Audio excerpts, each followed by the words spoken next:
Now, the Japanese ambassador to South Korea may be back in Seoul after a nearly 3-month absence, but tensions between Seoul and Tokyo over the issue that prompted his recall in the first place are far from over. There are reports of a new Japanese government paper criticizing Korea's handling of the memorial to the so-called comfort women, to the Korean victims of Japan's wartime sexual slavery. Kwon Jang-ho fills us in. Tensions between Seoul and Tokyo don't seem to be easing anytime soon. Japanese news outlet Yomiuri Shimbun reported on Wednesday that a draft version of the Foreign Ministry's Diplomatic Bluebook criticizes the Korean government's handling of the landmark agreement between Seoul and Tokyo on Japan's wartime sexual slavery issue. The Blue Book is an annual report of Japan's foreign policy and activities and sets the tone for the government's policies.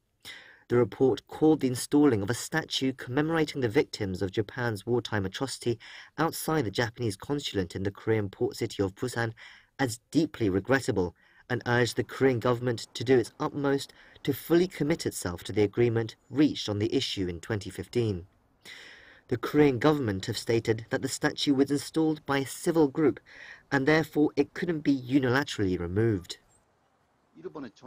The Blue Book acts as an announcement to the world of Tokyo's foreign policy direction for the year. If the Japanese government comes out like this, then there is an issue not only with the statue, but also the future of the 2015 agreement.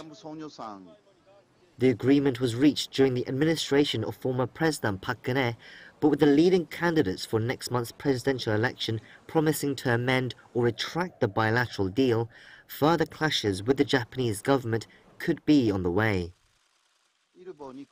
The Japanese government is sending a message to the current temporary administration as well as the next administration that the 2015 agreement was final and that they have no intention to renegotiate it. Despite these differences, the Yomiuri Shimbun said the report still recognizes the intertwined and important relationship between the two countries by repeating a phrase carried over from last year's report, stating that Korea is Japan's most important neighbor sharing strategic interests. Kwon Jang-ho, Arirang News.